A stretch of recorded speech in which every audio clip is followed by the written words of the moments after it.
This is the Grow Business Podcast with Cory Mosley. It was definitely an exercise in life lessons. Oh my goodness! And a good exercise about decisions. Right. How we make decisions and things that stick with you. Right. And also, I think probably a good indication or good case to be made for why we need psychology and psychologists and therapists and psychotherapists. 100%. Right. Well, if you're just joining us, you're in the right place. People don't understand the obscure conversations that we have before we begin the show, and that's really a result of Willie H hitting play and not telling us until there's music already playing that we're recording. But we're talking about tattoos on the face. Yeah. If you're just joining us. Luckily for you, that is not today's episode, so don't go anywhere, right? Because, yeah, that's right. Oh, he's early out of the gate. I haven't even done an intro yet. Going good. This is the Grow Business Podcast.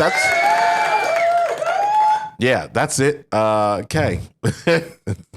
We're going to work on that one. Maybe that's be just something else that comes in, but this is the Grow Business Podcast. I'm your host, Cory Mosley, and the gang is all here. In case you were wondering, the gang is all here. And who am I talking about? Yes, I'm joined by my faithful, can I say sidekick? Our faithful co-host joining us. He's back. We still got him. He's still dropping knowledge bombs. I'm talking about LG 007. Lon Graham is here. Voice of reason. It's good to be here, Cory. Yes. He's bringing that calming effect. When I go high, he goes low. Right? That's how we do it. It's called balance. And yes, of course. And of course, you wouldn't be hearing us, seeing us, or hear some of the cool little buttons that we push if it wasn't for Willie H. Willie H is here. Hit the buttons, William. That's right. He's going to be hitting the buttons today. We've got another great show for you. As always, I love to start with my version of grace, before eating, which is thanking all of our listeners or viewers as it continues to grow, as our audience continues to grow. And, because I'm not even going to call it, because our goal is not to be influencers in that regard.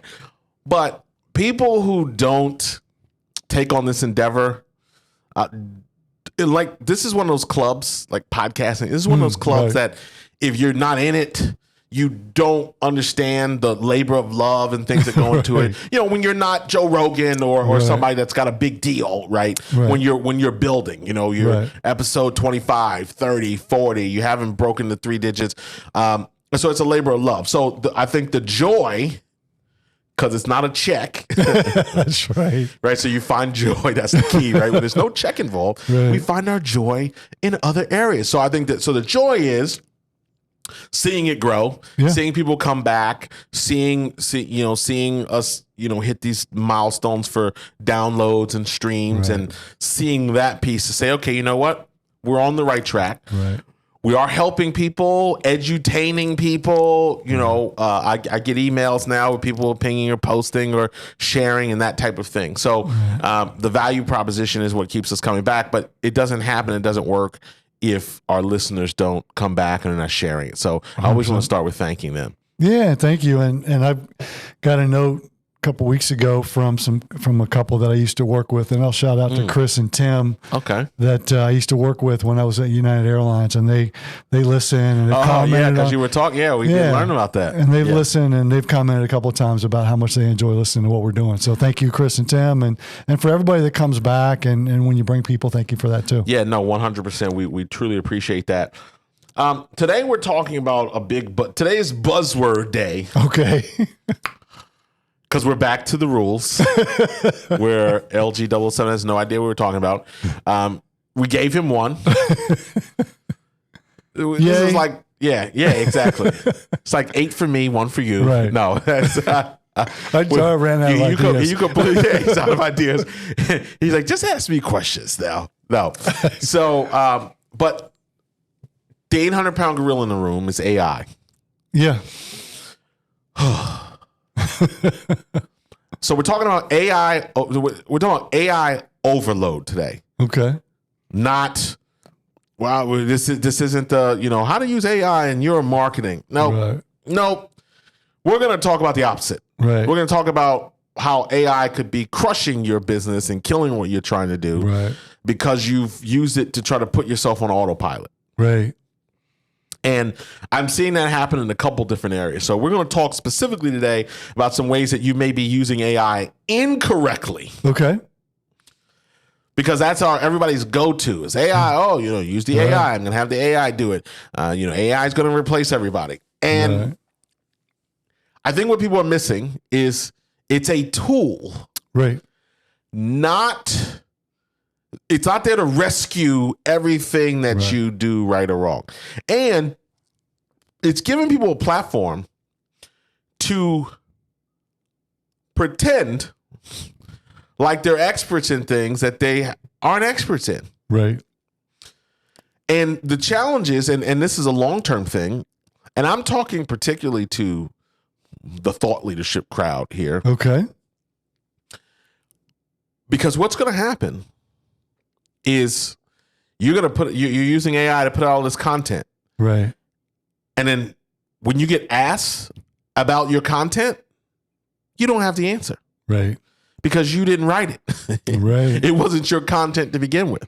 It was AI content. Right. And that's just a troubling thing that I'm seeing right now, where it's just, because I just I'm in the middle of, we're trying to wrap up the book, the third book, Position for Growth. And TM, we've got our trademark in. We've got our trademark, and I didn't want to start talking about the book and stuff until we had all of that filed. Right. But I'm talking about Position for Growth, but we're talking about the book, and like anything, the internet's listening. So when I started having those conversations, miraculously, I start getting served with all these stuff. So inevitably, I'm getting served with software that's like, it writes your book. The AI will write your book for you. Right. And as someone who's written 2 books, I can't tell you how exciting the idea of that sounded. Yeah. Hold on, Buckaroo. And let's just be honest, because writing a book, if you're writing it, not ghostwriting it, if you're writing your own book, it's interesting. If it's going to be good. Right. Like, it takes work. If you're just going to wax poetic for a couple hundred pages, then but if it's going to be good and have structure and have story and have practical application, particularly nonfiction. So that idea, like, oh my goodness, you mean I could offload this? Oh, we're going to use your voice and it's going to do this and do that. Right. But then you got to think to yourself, that would be not 200 pages of me. Will there be some? Because they're going to, however it works, it takes some of what you're trying to say and then articulates for. But man, 90% of that book's not going to be me. Right. And I'm not, I'm all for everybody taking advantage of commerce. I'm a capitalist. So whoever, I'm not naming the company or shaming the company, but people out there doing that, good for them. Business model can help. But now it takes somebody who maybe has no business writing a book or being an author or trying to assert expertise per se. Right. And it's giving them a vehicle to fake the funk, as I like to say. And I don't know. Am I wrong? I'm okay being wrong. Is my thought on that? I want to start there. Well, let's go to, as somebody who's never written a book, and the thought of the idea, who has a book that I want to write, the idea of being able to have somebody write for me is very appealing. Although, it's like, wow, I'd make writing a book so much easier because I know it's not easy. My sister's a published author. I know how hard writing is. Right. So the reality of it, though, is that AI curates information for you. And well, if it's going to curate information for you, that means it's not, by definition, it's not your content. Right. So if you're going to use it to write a book about, and then slap a copyright on it, and then slap a copyright or describe it as your expertise, right? Well, that's disingenuous. Right. That's just, and it doesn't represent really from my perspective, it doesn't represent the message that you're trying to share from your experience. Now, you can use it to learn. You can use it for in research. Chapter 4, you talked about, what were those 4 C's that you said again? Capitalism, and carrots, cake, carrots, capitulation, cookies, cannolis. Cannolis. There you go. Carrots, cake, cookies, and cannolis. And those are the 4 C's to break through the ceiling of business. Right? I mean, because you're gonna get tripped up that way if you're just putting out content. Now, you use AI to source content and bring some elements in, but I think that's the tricky part. I think so. Number one really is people who overlook the data quality and the relevance. I mean, there are people out there who are literally typing in whatever they want to ChatGPT or whatever, and taking that as gospel, and moving it dead over. Right. Now, we have used AI to write articles. Correct. We have done that. But here's what we haven't done. We have not taken credit for the article. Right. So we have used AI to crank out an article, vetted the content, and then we have put the article out as educational content. Right. It does not say by Cory Mosley, though. Right. No, you're not taking credit for the expertise. Right. It does not say Cory Mosley. So if there's an article out there, 5 ways to, use TikTok. Right. We have used AI to share that content. We've reviewed what they said, what AI produced, to see if that was in line with what we believe or what we might be doing or whatever, and have put that out as an article. Correct. Period. As a resource. So yes, as a resource. Period. Right. And that's different than acquiring the information, making it yours when it really wasn't. But we can have that debate separately. What I'm more concerned about is relying on that, purely relying on the data and the algorithm and what they're using, because there's a garbage in, garbage out effect there, right? That needs to be considered. So that's the key, right? Data quality assurance, right? Data cleansing, updating, looking at the data sets, looking at what you're using it for, and not just taking it as gospel. Yeah, 100%, Cory. And it's AI is a much quicker way to go to the library. I mean, there used to be, you'd go, if you wanted to do research, you'd go to the library, you'd research articles, you'd research periodicals, you'd research content that's related to what you want to learn about, so that you could then use that information to share your expertise based on what you've learned, interpret it, and then share it that way.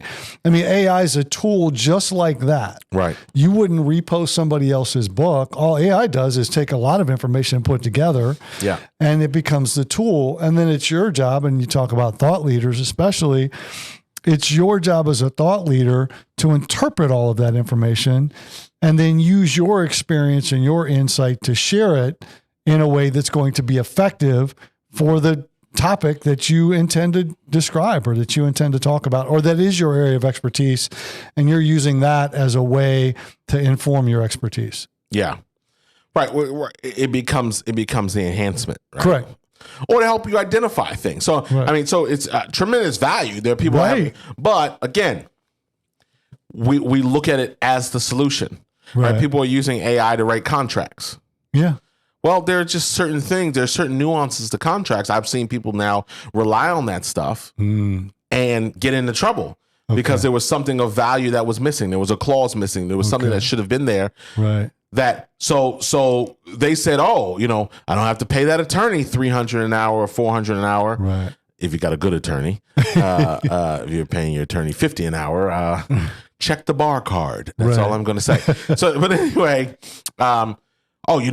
great, I just saved money. Well, not if you've got information, if you've got clauses or information that could have been valuable to you that you don't know is not in there because you don't know what you're looking for because you let AI do the work. Right. And that's where it gets dangerous. So, we talk about fabricating intelligence as number one, right? Fabricating thought leadership, number one. Number two is looking at that also from a ethical and regulatory concern. Right. We've got to be thinking about that situation, right? What are the ethics involved? What are there regulatory concerns? What is the vigilance in terms of, looking at that data, safeguarding sensitive information, things that you're collecting, right? Because there's a lot of fine print in what this AI is, right? It's giving output, right? But to give the output, it's pulling in a lot of stuff. Yeah, I mean, and it's something that they continue to debate in Congress. It's something that last year the writers and the movie writers and the studios debated over, intellectual property and content, and that's what I mean. And so what you're saying and what we're saying is that again, it's a tool, and use it as a tool. Like if you have a nail, use a hammer instead of a screwdriver.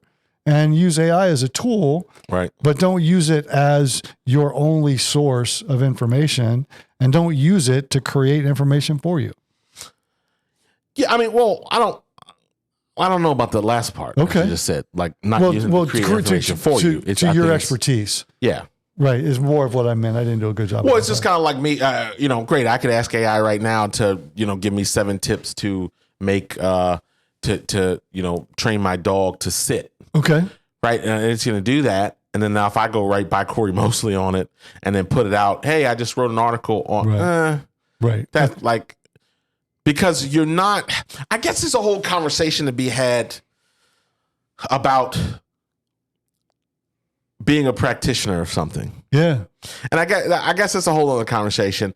My philosophy, because my lane has always been this lane that I'm in, and a differentiator for me has always been being a practitioner. Okay. Right. I'm not intellectually talking about situations or scenarios or textbook educating, right? And there's good people that are good at that. People that are good, right, can take the information, it doesn't have to be theirs, and disseminate it effectively. Right. That's a different process than associating the information with yourself in that way. Yes. Agreed. So I think that's the tricky part. So could I now start a content channel on dog training? Sure. The AI can give me blogs for days and eons on dog training tips and things. And I have the luxury of a studio that I could come into and record this content. And, the key to walking your dog successfully is to do X, Y, and Z. Right. But I'm not a practitioner. Right. Meanwhile, my dog's yanking my wife down the freaking down the yard, right? Right. But externally, I've now made myself an expert in this stuff, and that's just the dangers. I used to feel that way, and I still feel that way about consulting. I've watched people get into consulting. This is, I think, 20 years for me. Woo, woo. The boy's getting old. And that might become something, right? But I used to feel that way about people who would get in, do a crappy job, and burn up opportunity. I mean, I viewed that as burning up opportunities. Okay. Because now you come to somebody you can help, and they go, "Oh, the last time we hired a consultant, they, didn't show up, or they didn't know what they were talking about, or they did this or did that," because that was their inexperience. Right. And they're inexperienced as a consultant, and so they burn the market, right? It's like, as the saying goes, don't blame the new boyfriend for what the old boyfriend did, right? Or husband or spouse or whatever you're into, right? So I think that's tricky, but it's just dangerous. My concern is just business owners running to the AI, because like content, okay, all right, they're putting out content that might not be congruent because they're neglecting human oversight and intervention. Okay. Right? Mm-hmm. I got to get it done. I got to get it out. Right. Okay, what did it actually say? What are you telling people to do? Right. Does it make sense? Does it fully go in line with, your missions and principles? Or is it, I have read stuff that people have put out that I know is AI, because partially how it's written too. Right. That's contradictory to other things that they've put out. Okay. Particularly pre-AI things. Right. Right? So like when they were actually trying to do some thought leadership. Right. When they were writing their own content. Right, or trying to do some messaging, right? So I think that that's an important, that's a dangerous, there's a danger to that. Right. Yeah, you want to make sure that the messaging that you're getting from AI and that you decide to share, however you decide to share it. We talk about consistency a lot. Right. And you want that messaging to be consistent with what you think and how your business runs and how you operate, how you work with your clients, what you communicate with your clients. And so that, the way to do is either you or somebody on your team draws it out and then vets that information in the way it's presented. Yeah. And then makes the adjustments that are necessary. You don't have to rewrite the whole thing, but makes the adjustments that are necessary to that information that are pertinent to you and to your business. Yes. Hit him, William. Voice of reason. Yeah. The other thing that was interesting is the idea of AI making customers feel creeped out. Oh, interesting. Okay. Like over customization, over personalization to where you're like, all right, dude, this messaging, or the automation period sending things into overdrive. Okay. Right. So, I mean, it's easy to crank out an email or a text message and you're doing it at scale. You lose sight. Oh, let's hit them every day. Hit them. It's easy to push the button. Right. Right. But now, is it creating an opportunity where we're overdoing it just because we can? Right. Oh, emails, that used to be a statement. Emails free, hit them. wasn't a science behind it. It wasn't tactical. It was, it's free to email, so let's just bang on them all day long, all night long, right? Right. And again, is that algorithm learning things, the AI learning things about me or making reference points that maybe could be, creepy? Yeah. Hey, Cory, we know you love black underwear. So here at Insert Underwear Shop, we've got a sale on black underwear just the way you like it. Like, that's creepy. Well, and you see it in social media sites, right? If you go to a social media site and an advertisement pops up for something that you were looking at 10 minutes ago on a different website. Sure. And that's part of the whole, that's part of what you talk about being creepy and knowing so much that it almost feels invasive. Yes. Yeah. And I just think that's another way, right? And it's just like we've been saying, right? It's the tool part. Correct. Not the savior, right? Not the end all. Oh, I'm cranking out 20 blogs a day, Cory, because I'm using ChatGPT. Right. And I'm cranking out 20 blogs a day. Okay. Now, so you're just flooding the market with content. Right. Not. Well, it becomes noise. Right. Not leveraging and not creating any uniqueness to it. Right. Because the fundamental problem is that thing will crank out the same thing for other people. Right. Too, right? And that same, if I ask it the same exact question, I could get, particularly through the same service, I could get the same type of answer. Right. So now my lawn care business has the same blog as my competitor potentially. Right. Well, and the other thing too is when you, especially when you're in coaching, consulting, speaking, thought leadership, service delivery, in those spaces, if you're sending out content all the time, right, people are starting to wonder if you're ever working. Right. Are you? Well, and is it you? So a CEO hit me through LinkedIn, and at first, I thought that the CEO really reached out, right? Want to connect, see how you can help us with our business. Okay, my kind of, here we go. Right. So I go look it up. Great. Got a Series B round of funding. Just closed the round of funding. I'm like, speaking my language, they can pay, right? So they really have my attention. So I go and accept the request, and then kind of let it marinate for a minute, and then here comes this long message, and I'm like, that's not.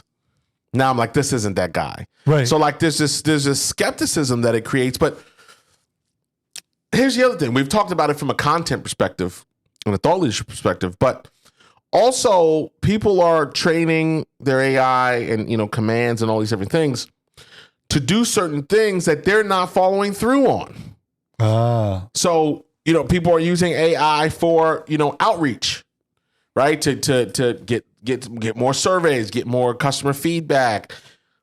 But they're creating this opportunity, but then they're not equipped to actually deal with it or follow through. You're getting more reviews, but you're not responding to any of them. Oh, okay. So this is another pitfall. Right. Is that as much as you want to look at it as a biz dev tool and to do all these things, it's gotta be 360. You gotta complete the task. Right. AI's created 1,000 more leads. We don't call anybody back, but it takes us 4 days to respond to a lead. Right. But that AI, we got AI running, rocking at our business. Right. It's increased our reach. Right. We just can't reach everybody. It's increased. Right. I mean, yeah, you're 100% right. I mean, it creates opportunities for you, and the only valuable opportunities that it creates for you are the ones that you can execute on. Yes. And then you got the opposite side. So we talked about being too creepy. Right. Then there's being too generic. Right. Now the content's too generic. Right. Well, we like to examine the high-level strategy to impart on your business a visionary view for your future success at the highest level possible within the blue sky, blue ocean landscape. Right. What? What did you just say? It starts to sound like, well, we had a camera in the Chinese balloon that flew over the United States, and we're watching you. I have no idea what Law's talking about right now. Sounds very scary, though. Yeah, well, but but AI can sound scary like that. Yes, yeah. What do you think? I mean, because there's that content too. Yeah, it's the value of working with a business, especially businesses that are influenced by an individual or by a leader or by the owner. The value of working with that business is the expertise you get from that business and what they know. And so if you're making decisions based on what they know or what you think they know, and it's not real, right? Okay, that's disingenuous, and you're going to get found out, and then people aren't going to have confidence in the ability to do. So it could hurt your long-term business.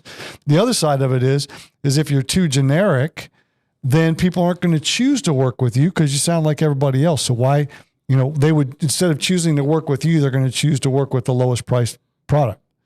Commoditizing the business, 100%. Right. And I think of it like keys. Like if you think about a janitor's got a ring of keys in a building, right? Not every key works for that single lock. So are you using AI like a ring of keys to try and find the right key, or do you have the right key and you're looking for the lock that key fits? Okay, hit him. Voice of reason. No, I think that's important. And the other thing I was just looking up that I thought was interesting here is biases. Okay. That are built in, whether unintentional, into the AI. Like particularly if you're using, it for, maybe you want to get training on something. Okay. Because people are using it, right? Write me a training manual for this or that or the other.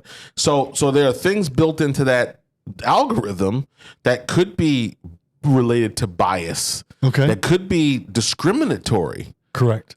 The system doesn't know it, right? Right. And maybe it's not accounting for certain sensitivities that need to be taken to effect when you are putting out or developing, wide scale curriculum. Right. Well, and it goes back to what you said before about oversight, right?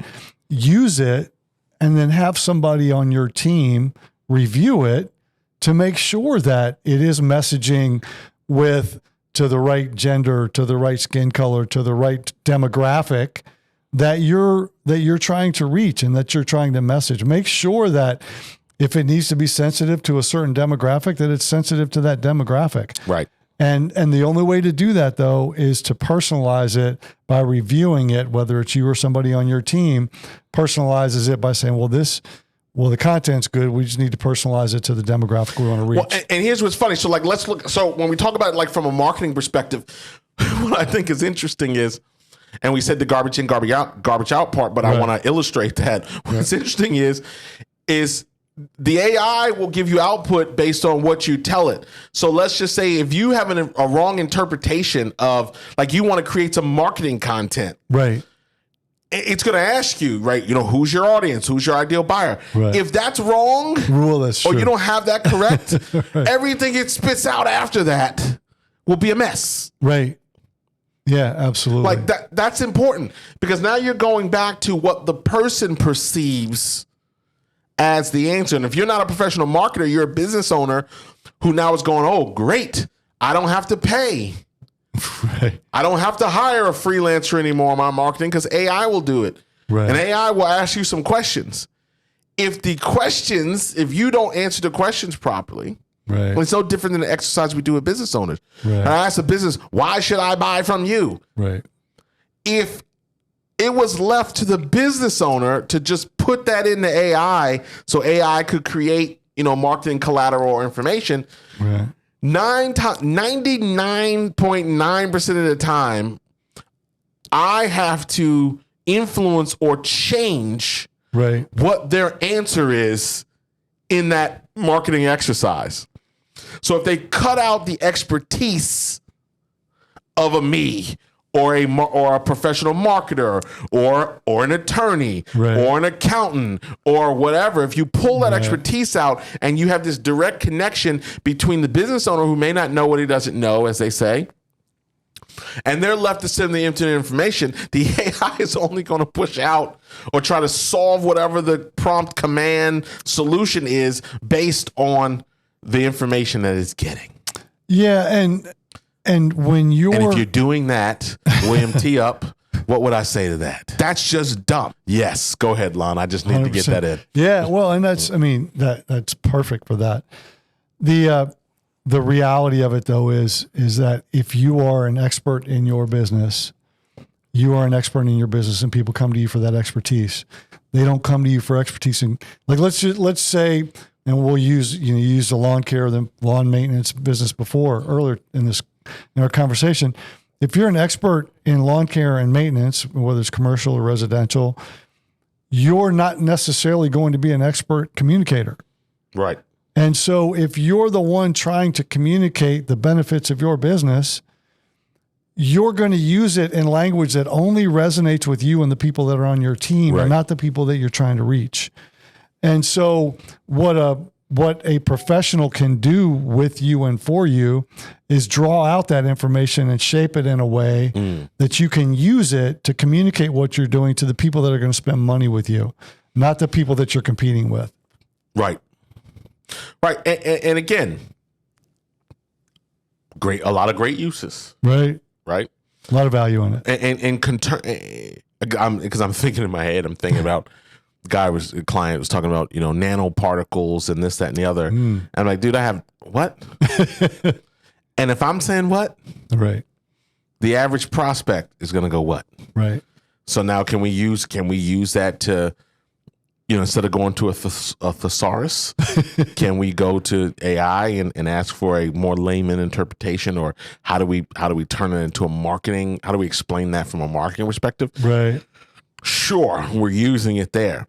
Do I turn it over? Because again, if I said, all right, great, we want to get some new website copy done. Right. Answer these questions. Right. He's typing in nanoparticles and patented fusion technology, and then that thing's going to spit out a bunch of technical stuff. Right. That's not high converting copy for a website where you want someone to take action. Right. It's explanatory, not persuasive copy. Well, and I think what we're saying here is that when somebody is doing some work, we'll say on a deck on the back of your house. So you have a house and you want to add to it, and you want to do a deck, and you go hire somebody to do that. That person typically has a tool belt on. Sure. And they've got a hammer. Maybe they have a drill in that tool belt. Maybe they've got some nails. Maybe they've got a screwdriver. Right. Maybe they've got a pair of pliers. Maybe they've got a pair of wire cutters. All of those things are tools that they will use for different parts to build that deck. Right. What we're saying about AI is it is one of those tools that you can use to grow your business. But it is not the only tool, and you can't solely rely on the information you get from it. Right. You can't. I mean, even the competitors, right? So if I type in the same thing in the a ChatGPT or, Right. or I put it into a competitor, Right. I'll get different answers. Correct. So I still cannot. I mean, that's the scary part. I don't want to get off on it. But that's the scary part about society, the younger people in society. Right. The girl in the grocery store that my wife was telling me about that was struggling when she gave her, the order was, 99 and she gave her the money plus 1 cent. Right. She was trashed. Right. She could, oh no, I already put in the other thing, and she didn't understand that it was just a full $1 she could give her back instead of 99 cents because she gave her the extra. She was done. Right. Like, call a manager. Right. Exactly. Because now the shortcut. Lon, I don't know what it was, abacuses that they had. I don't know what they had. I don't know what they had. We're going to the same places, though, for sure. No, we missed it. Hit it again. Lord have mercy. But like we had, what was it? The scientific, what was the complicated calculator that we had to work with? Oh, yeah. Do you remember Willie H? The T, what is he trying to say? T1000. T1000, Yeah. okay. Well, who made it? Do we remember who I made think it? it was TI, wasn't it? Texas Instruments, that's it, yeah. Yeah, Texas Instruments. Like, you had that, and you were, you had to work through the problem. Right. Now, man, and I'm just gonna speak incorrectly. They don't know nothing. They don't know nothing. Right.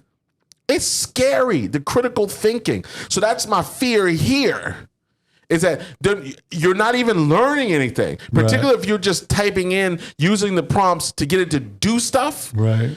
You're not actually even, like, if it is content, you're not even reading the content. Right. You're spitting it out, copying and pasting it. Right. That's just dangerous to me in an information world where people are looking to invest. Can you imagine, Lon, we start a blog about carpentry. Okay.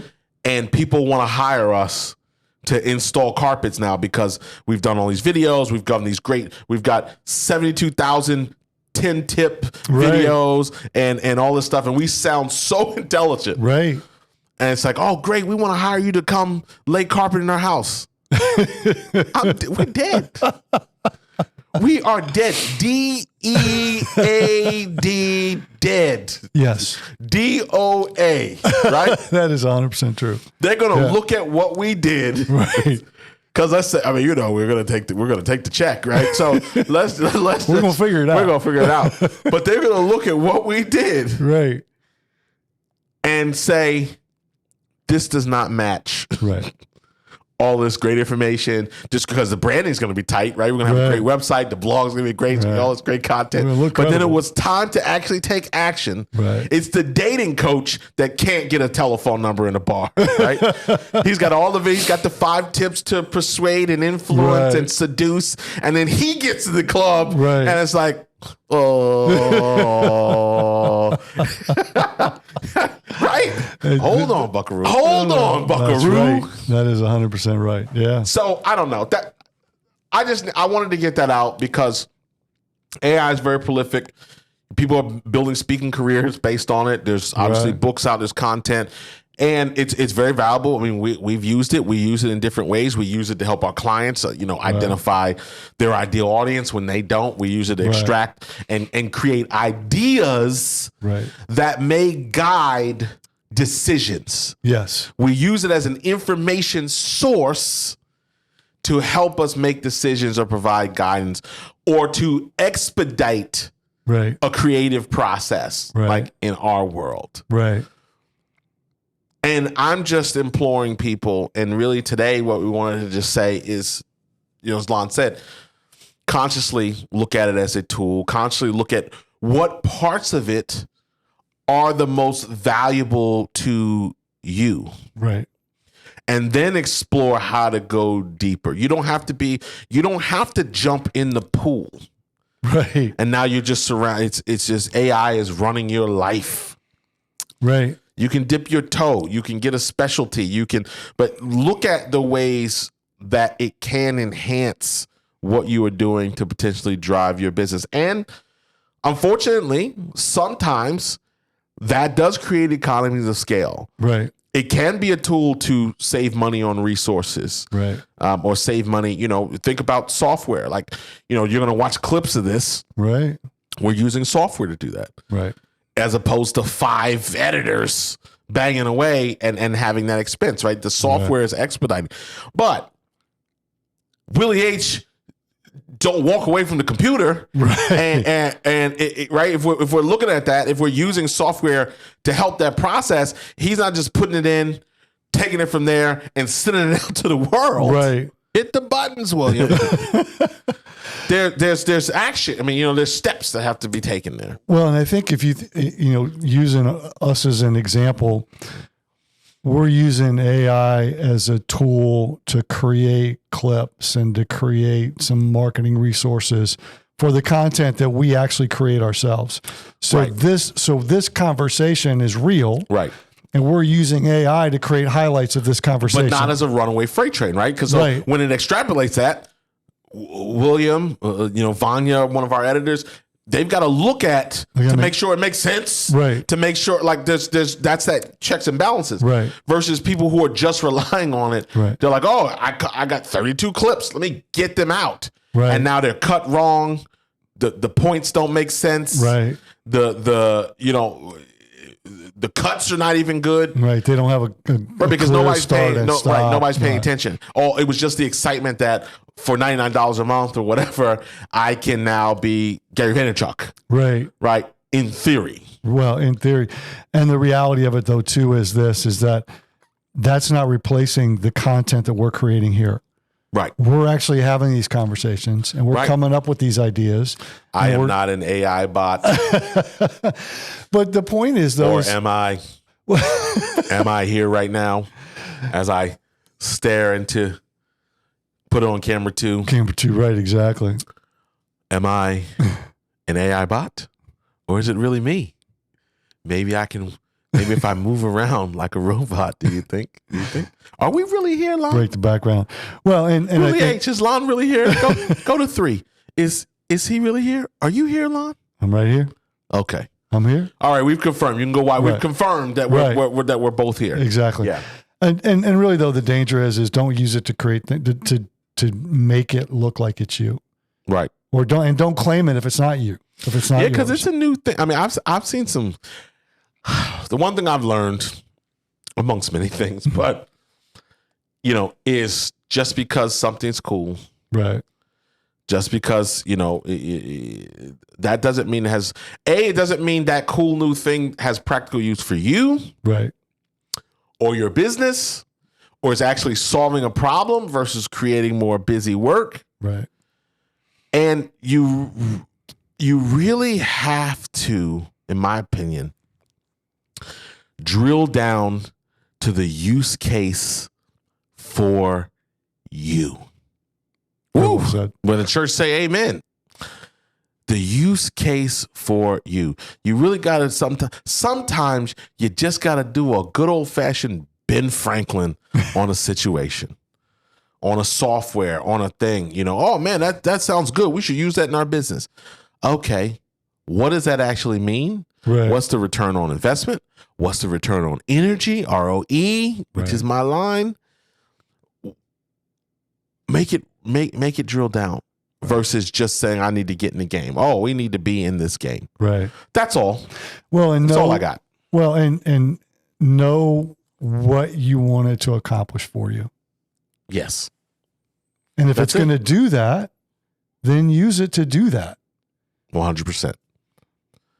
100%. And make sure you're getting out of it. And you're going to have, right? You're going to have, we look at different software all the time, and we got to look at the comparison. What do we really need? Right. Some overlap, some this, some that. So excellent points made today. And I'm going to leave it there. Again, I just want people to put that thinking cap on. Right. And just kind of think through that. Give yourself that second step. Give yourself that room to breathe. I always say, we come up with all these great ideas. You got to put them in marinating mode, That's a great right? way, See if right. it feels good 3 days later. See if Right. it feels good 5 days later, right? Right. Because oftentimes you'll find that something has come up or you've refined it or you've tweaked it. It's the, all gas, no brake kind of conundrum that many entrepreneurs are in. And I get completely and 100%. So, all right, LG, we did it. We did. We did it. I think we covered another valuable topic. AI is not going anywhere. It'd be interesting to see, how it evolves. Some of it's scary. Some of it's, you're looking at it for prosperity. Right. And we're going to see where it plays. So just our 2 cents, caveat emptor. You didn't know I speak Latin, did you? No, LG? I did not. Yes. See. See. Konnichiwa. All right. Yeah, look, I just hit you with all of that. You just Guten Tag, Guten Tag.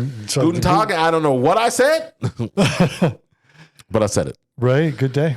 That is courtesy of Rosetta Stone during the pandemic. Well, Guten Tag or all of it? Well, all of it, because Okay. you got the lifetime. They sold. That's right. Everybody needed money, so That's right. they sold you the lifetime access to everything. Right. So, I took Mandarin for 5 days. Oh, good for you. Ni hao, ni hao. Okay, we're getting out of here as always. As always, we want to thank you for your viewership. Thank you for listening. We hope we gave you some tangible takeaways, some things that you use, some things that you can think about, some thought starters. Really contribute to do one thing. That's the name and title of our show, and that's to get your business growing, because this is the Grow Business Podcast. Lon, last words? Thanks for sticking around. Thanks for being here, and we hope to see you next week too. Share, share it with a friend. Please. If you got great opinions about a show, we'd love to hear it. If you got something negative, keep it to yourself. All right. Willie H., take us out of here. We'll see you next week, next time, next episode, next edition. I'm bubble dumping this, like all the different things. Right? Exactly. That guy did a lot of stuff with shrimp. He did. What was that? Seeded, fried it, sauteed it. Oh man, I was somewhere earlier this week, and there was a little butter shrimp thing in a strip mall. So it wasn't part of the brand. Oh, wow. It wasn't part of the Bubba Gump Lambeuse. Sounds like a trademark infringement. Yeah, Bubba Shrimp Company or something. Yeah, and it was about that big. They're at McDonald's. We're at McDonald's. Oh, man. That was part